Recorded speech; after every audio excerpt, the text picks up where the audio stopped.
about me. So next to the stage, we have the Commission for Competition at the European Commission. Described as the most powerful woman in European politics, she's in charge of regulating commercial activity across the European Union and enforcing the EU's rules designed to keep markets fair. For example, in 2016, Apple was ordered to pay back £13 billion back in taxes.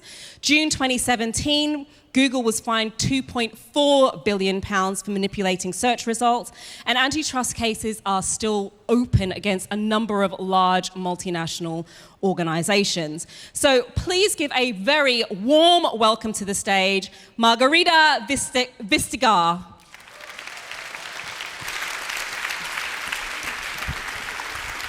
Thank you. Thank you. You can take a seat. I will take a seat. Moderating our panel today is not myself, but the fabulous Rita Maluti, journalist at LRT. Rita, if you can join us on the stage as well. Over to you, wonderful ladies. Hi. Hello. Japanese labor minister said yesterday, I guess, that high heels are necessary at work. I wonder, what would you say to him? Well, it slows you down. Okay. Commissioner, I would like to start with a question. Why we need competition rules at all? Because sometimes we can say that let's leave competition to the business and for free market and customers to rule. So why we need rules? Well, that's a very good question. Because one would think that, if we leave it all to itself, well, the law of the jungle will make sure that only the strongest survives. But the thing is that if we leave it to itself, what comes is a monopoly. Just one big guy basically deciding everything. And rules of competition are there to make sure that everyone has a fair chance of making it. No guarantees, but just a fair chance of making it. Because otherwise, how would we as customers see the best, the newest, the smartest, the cheapest products? Someone would tell us who used it before. Yeah, maybe, and maybe they won't. Because if we just have to rely on the advice of people before us, they may be stuck in their habits. They may not want to try something new. Maybe you don't like their preferences. Just imagine that it was someone who only liked red and would only recommend things to you in red. But you don't like this color. So you would want to try something else. Maybe you would end up with red anyway, but you would want to have tried any other color on the way there. And this is why competition is important, because it allows you to have choices. And I think in a democracy, in an open society, choice is important. And of course, if we all choose the same, well, then that company is successful. For instance, I don't think that Google became one of the biggest companies in the world because it's a US company. I think they became successful because we like their products. And when people are successful, we like it. We say, congratulations, welcome to Europe. But the thing is that, and that may be a European thing as well, if you are successful, if you gain a lot of power, with power also comes responsibility. I think that is the case in most areas of life. The stronger you are, the more responsibility you have. And it also goes in business. So you cannot do the same thing if you're 95% of the market as you can do when you're only 5% of the market. Because if you do the same, it's very difficult for the startup business, for the new businesses, actually to break into the market and make it there. Before I go somewhere, to any place or any event, I Google usually. Do you, or you just investigate and find when it comes to Google? Well, I would want to be a curious consumer. I'm sure you are. Actually, I don't Google anymore. I think on my office computer I would have Bing. Otherwise, I use the French search engine Quant. Anyone using Quant? No? The German search engine Clicks? Yes? Neither. One? Duck, No? duck. Because if you don't test things, well, you might never learn something new. And in my age, you need to learn something new every day. Otherwise, it's just downhill. So I try to test new things. Also, when it comes to, for instance, navigation, I just found an excellent navigation service, which is Slovakian, Sajik, used by 200 million people all over the world. Excellent service. So when you test something, try something new, then you may find something better. And this is why we encourage people to, we call it multi-home. So you may feel very, very safe and comfortable in a Google environment, and you happily give away all your data for them to use for whatever. But maybe it would be nice also to test another environment where you are safe in a different way. You're safe in the way that you don't leave so many traces, and you don't give up data about everything you do. If you don't like it, you can come back. But you never came back to Google, as far as I understood. No, and we're not quite done yet. I see. Okay, anyway, you definitely remember that you are in the country where we removed few meters of railway to a neighboring country, just, because nobody wanted to use it anyway. And Lithuania also was fined by you and paid 27 million euros for being such an unfriendly state. Had you more examples of such unfair competition during your term? Well, I think one of the biggest things I ever dealt with was a truck cartel. The 6 biggest truck makers in Europe, they had a cartel over 14 years where they decided the gross list prices. They also decided when they would present the new sort of environmental updated version of their trucks, which means that, and we have 600,000 businesses in Europe doing different kind of transportation. They rely on trucks. So they couldn't say, well, I want to be the most environmentally friendly transportation business because only one standard was available. And they would never know if they got the best prices. And for that, in total, I think they paid 3.8 billion euros in fines. We also have less spectacular cartels. The first one was a cartel in envelopes. Still, some parts of Europe, they buy a lot of envelopes, public sector. They're not as digital as here. And here, 2 envelope producers, they simply decided to divide the market between them.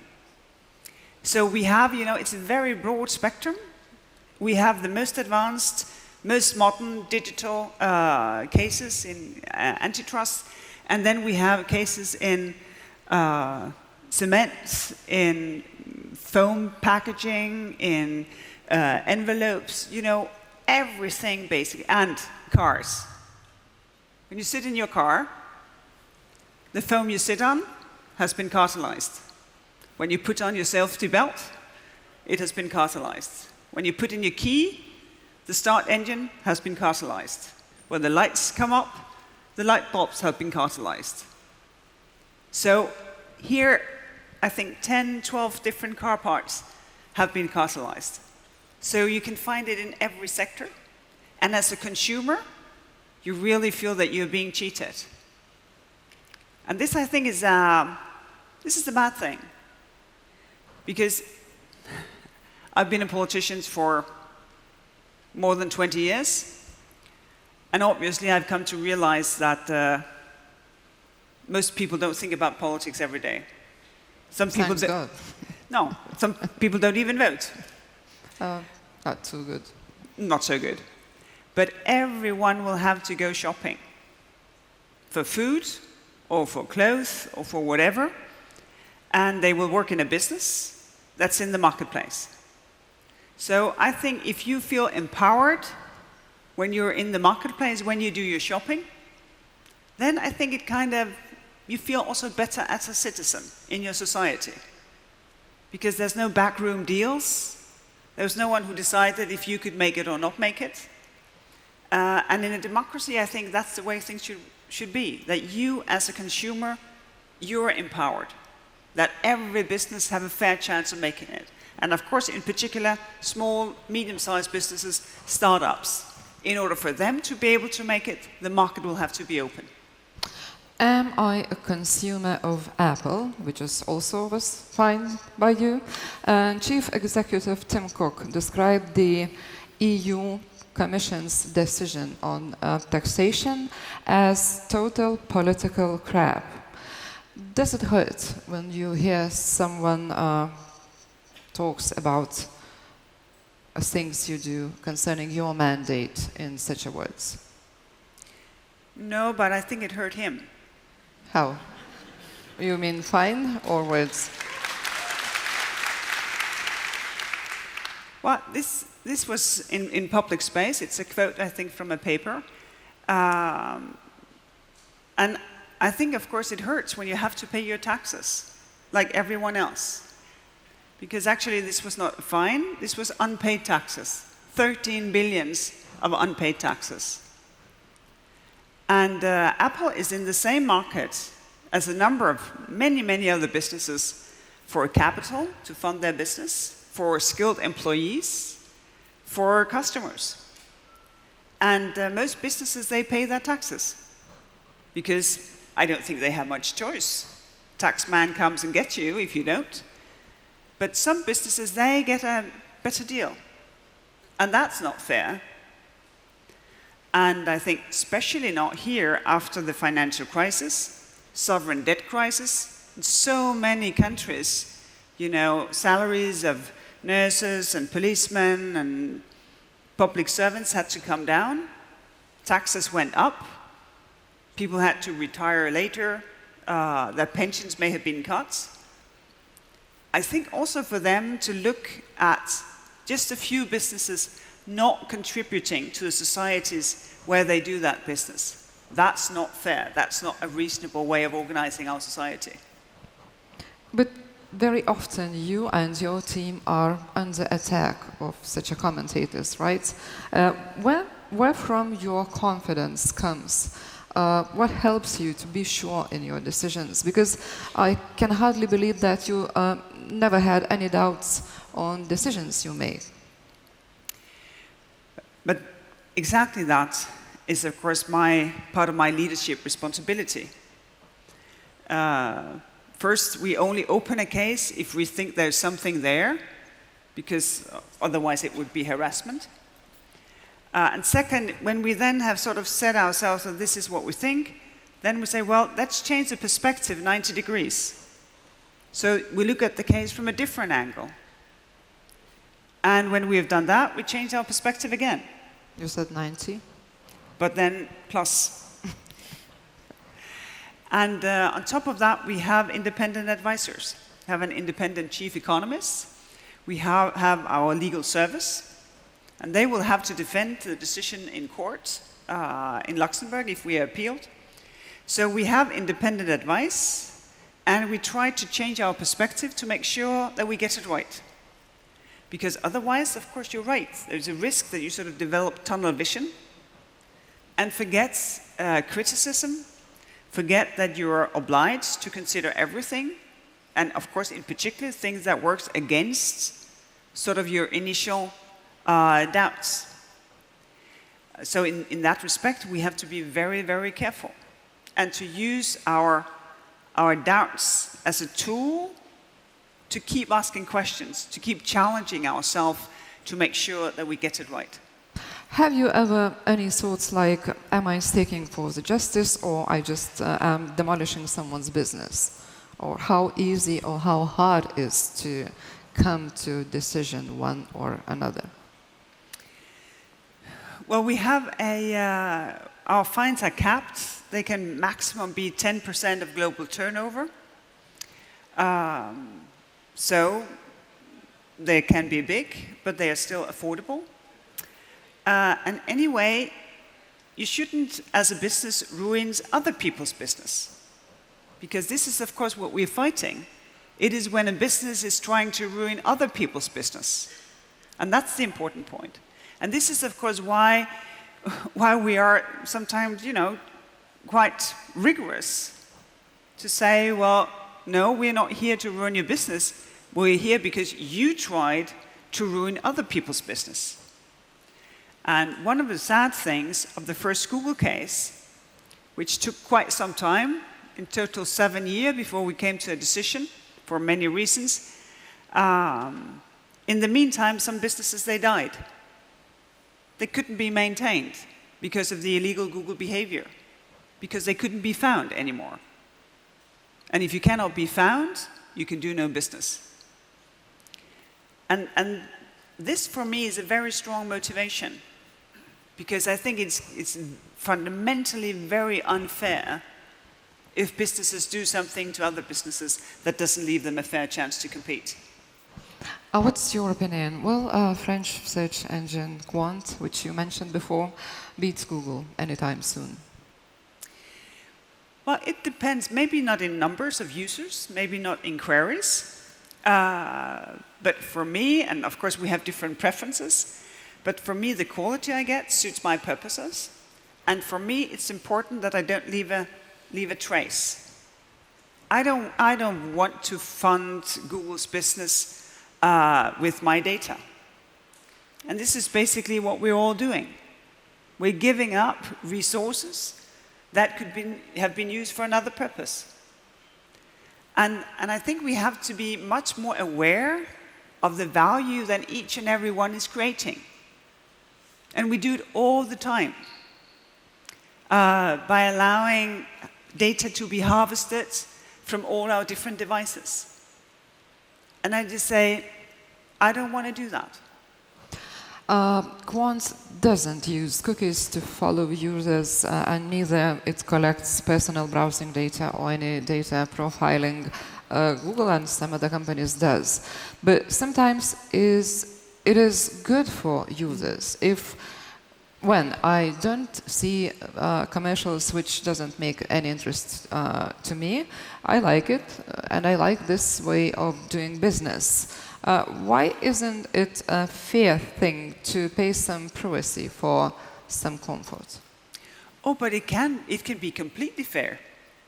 It depends on our preferences. My point is just that you should know what you're doing. Because for a very long time we had this fiction that some services, they were for free. That it was just a gift and we didn't pay anything whatsoever. And then it turned out, well, this is a fiction because we do pay. And as long as you know that you're paying, fine with me. But also very good if you know that there are things when you don't have to pay, or when there is a consequences. It comes with a consequence that you pay. Because this is what I don't like in a marketplace. This is when you don't really know what you're doing. And here I still think we have somewhere to go. Because we got our digital citizens' rights last year in May, GDPR. We own our data. We can move them from one provider to another. We have the right to be forgotten, just to take 3 important things. I love this. It's good to have rights. But it would be even better if I really felt that I could exercise these rights. And that I still find to be very, very tricky. Because if I want to go in some website and they say accept cookies, and I say no, I want to change the settings. Then to work these little sliders, I almost give up before I get started. And obviously, this is not a way because you want things to be easy, accessible, and to respect your preferences. So we still have some time to go. But authorities are getting much more up to it. The French Data Protection Authority, they fined Google 50 million euros for being completely intransparent about what it is we sign up to when we click the little box and accept whatever. Well, it might seem that you use only financial penalties, but actually you also have non-monetary sanctions, right? Could you compare, please, which are and when more effective? Well, it should work as a package. Because, for instance, in our first Google decision, there's a fine to be paid, 2.4 billion euros. You have to stop what you're doing. And in this case, we said, and you have to treat your own services the same as you treat other services. Because what Google did was to promote their own shopping comparison service. First thing you saw on page 1 in your search results, the competitors, you would find them on average on page 4 in your search results. Anyone been there? Page 4? I can see one person who has been. Yeah, one? Courageous. But lucky you, because this is where I keep my secrets, because no one ever goes there. And that is exactly the problem. If you on average are on page 4 in search results, no customers find you.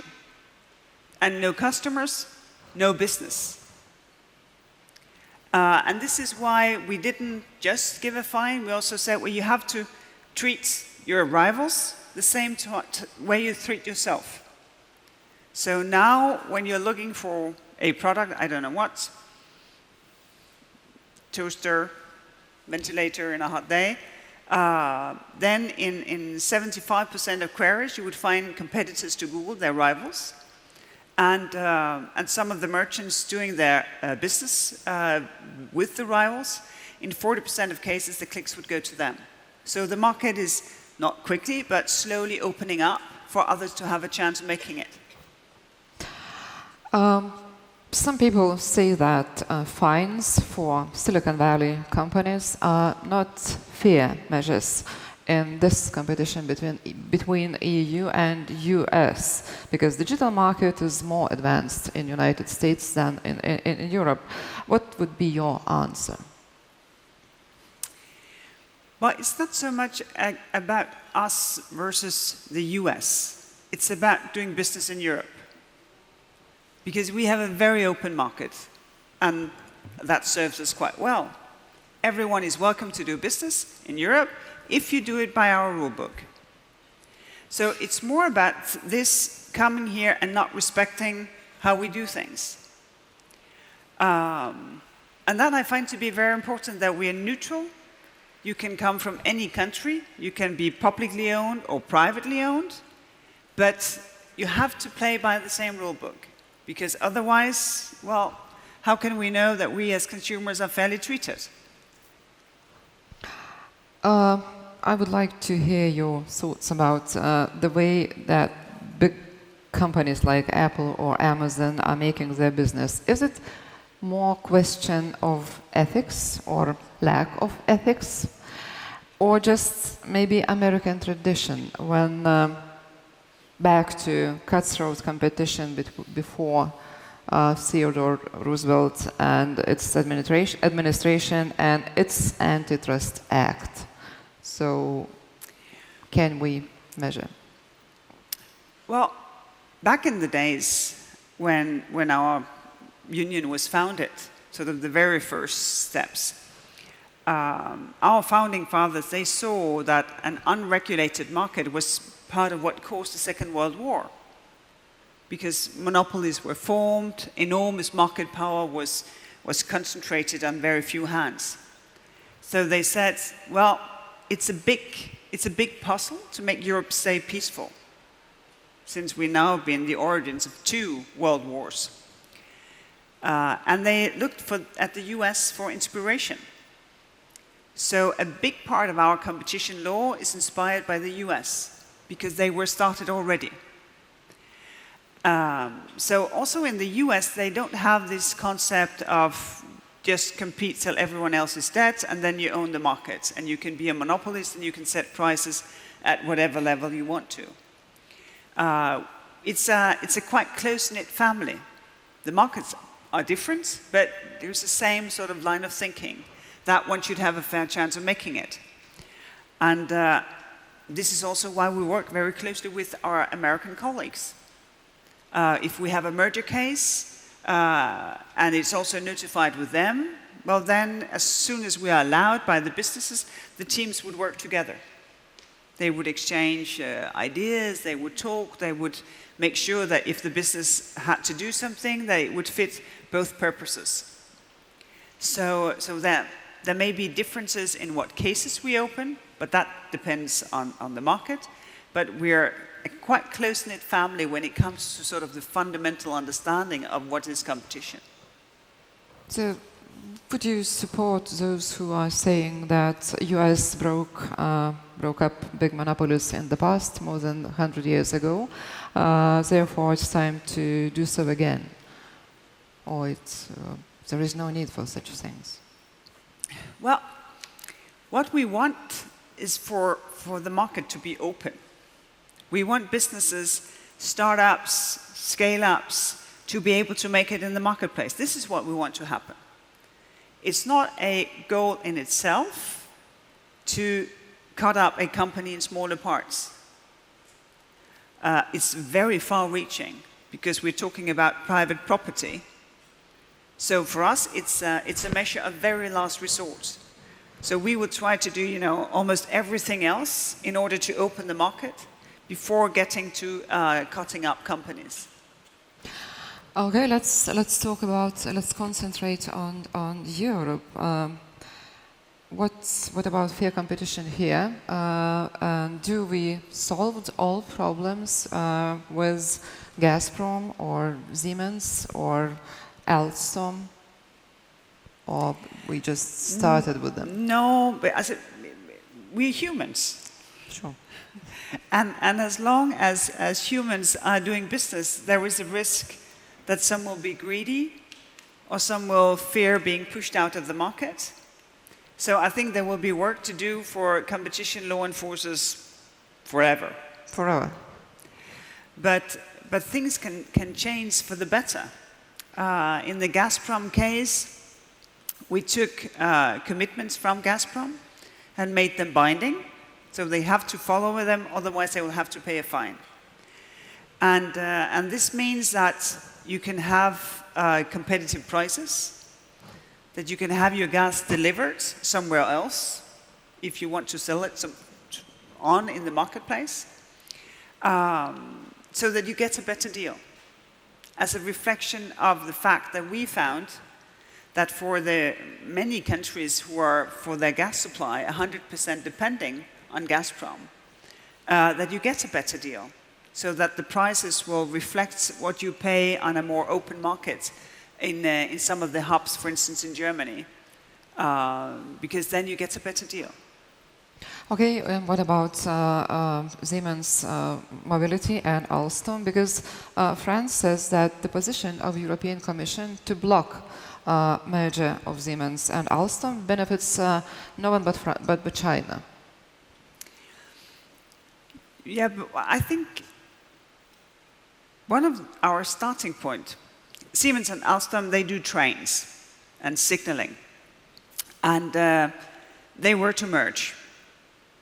A lot of that merger was completely unproblematic, because even if they had higher prices, when it came to metros or trams or urban signaling, everything was fine. We had no problems whatsoever.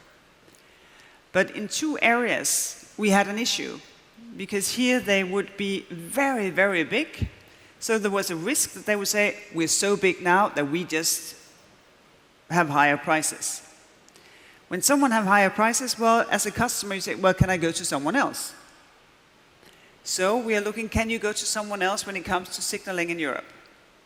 Or when it comes to very high-speed trains? Could you, for instance, go to the Chinese? I don't know. And this we then analyzed in depth to see, well, no, there's really no one else that you can turn to. And for instance, when it comes to signaling, these are European governments or European state-owned rail companies who invest in the infrastructure to allow us to use our rolling stock better. And in order to do that, of course, prices will have to be affordable, because otherwise we as taxpayers will have to pay so much more for the signaling to be modern and to give us state-of-the-art train services. So it's only when there is a lack of someone else to turn to if the choices are bad, if the prices are higher, if the quality becomes not as good as it should be. As long as you can turn to someone else, it's fine with me. But if you get a de facto monopoly or something like it, then we all, as taxpayers or as consumers, have a price to pay. Or how much important is local legislation, or how you would describe how member states of EU use their own legislation on competition? Do they have strong enough laws to defend it? I know you've met with a team of Lithuania's competition board before this discussion. So what's your impression on that? Well, we work very closely together because we share the responsibility to enforce European competition law. I do, and my teams, when it's European-wide, and national competition authorities would do when it's national. If there is a national building cartel, for instance, if there is a national cartel in cement, if there is a national cartel in whatever. And 85% of all decisions taken, they are taken by national competition authorities. So we work very closely together. And we just agreed, the European Parliament and all the ministers from every member state in the Council, to give more power to the national competition authorities in order to make sure that they can do the job in each and every national market. Because we found that some competition authorities, they couldn't take digital evidence. And this is what we do. When we do a down raid, you know, we knock on doors, 6:30 in the morning, we come in, we want to take a full copy of your servers, we want the phone of your CEO, we want his laptop, his tablet, to get the evidence because we have a very strong suspicion that they've had a cartel. Some national competition authorities, they couldn't take digital evidence. And that is kind of unfortunate because then you will have to rely on people having a cartel, having a little notebook and a little pencil and writing down who's to charge what prices. And you cannot rely on the bad guy not to digitalize. So we're trying to empower the national competition authorities also to hand out deterrent fines so that the fines are sufficiently high that cartels think, oh, maybe we shouldn't, maybe it's not worth it. So for us, it's very important that each and every member state have a strong competition authority and have the engagement and the dedication to serve people as I found it here. Good to hear. Big profile companies in many ways form habits of society. What you would like them to be?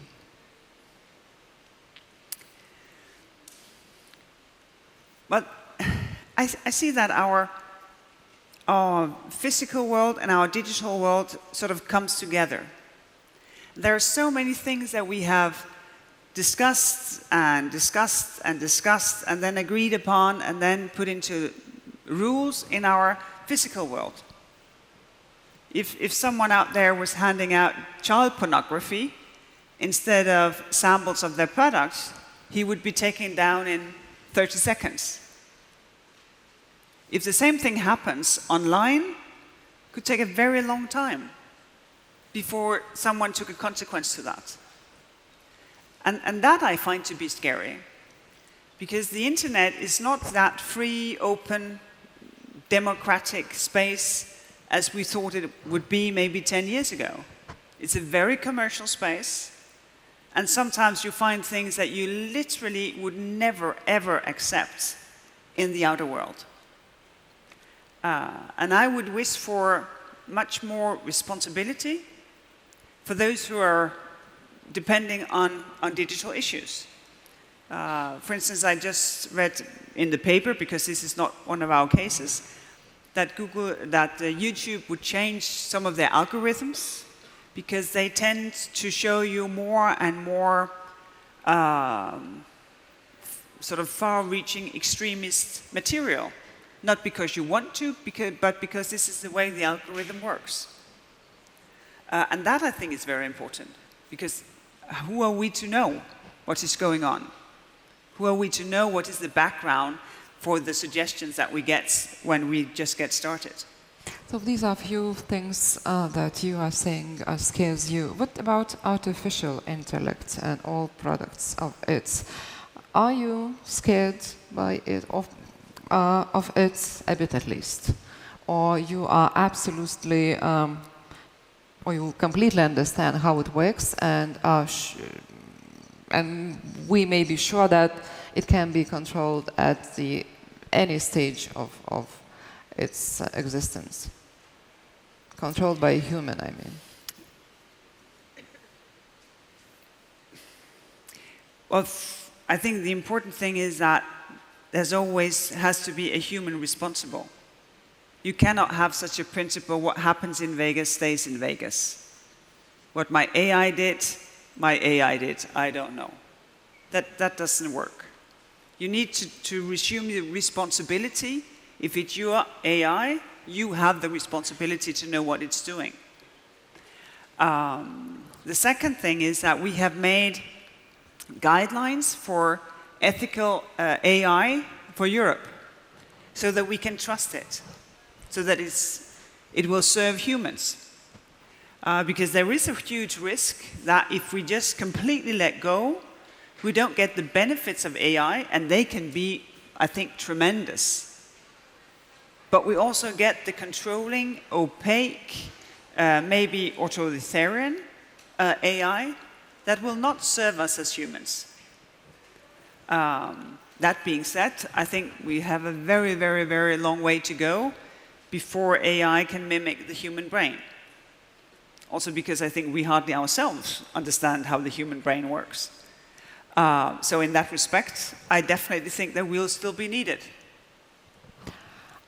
You've already expressed openness to serving another term as an antitrust watchdog, but also you may become president of the European Commission, and your chances increased after yesterday's elections in Denmark, in your home country. Would you like to be the most powerful executive in the European Union? If that is being President of the Commission? Yes. Well, then yes. Then yes. And when no would be answer. I mean, you wouldn't like to serve another term in the Commission as a Commissioner for Competition, if you have a choice? Well, that would also be nice. But I think it's about time that we change. And just show that we change. And one of the first obvious things to do would be to have a gender-balanced commission. Because if you look at the commission and say, well, what? Are women a minority in Europe? Because when you look at it, you say, well, only 9 out of 28, as we have been in this commission. We have to push that further. And when Europeans elected the European Parliament, recently, they also asked for change. Because the parties who usually have been sitting on it, they didn't want a majority. My political family, the Social Liberal family, gained quite a number of seats. So did the Green parties. So Europeans are asking for change, and I think we should change.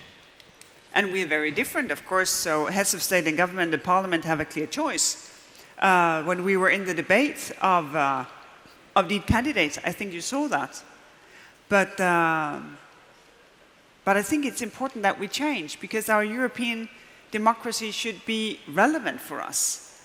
And we achieved a lot in this mandate, and that could be taken even further. Well, in such a case, it would bring you even more, much more contacts with US and its administration. What is your experience with Donald Trump's self-expression on Twitter? Well, I'm very impressed that he has the time. Who isn't? Because I used to be also quite Twitter savvy, but I have a somewhat busy day job. And just to construct a tweet that I find myself to be as it should be, and I check my spelling, I'm a very bad speller, it takes me quite some time. So I'm very impressed with the speed and the numbers of tweet of the US president. Are you impressed with content of his tweets? I don't necessarily always agree. Thank you, Madam Commissioner. It was a great pleasure to talk to you and to meet you here in Vilnius. Thank you very much. Well, thank you very much for coming here. Ačiū.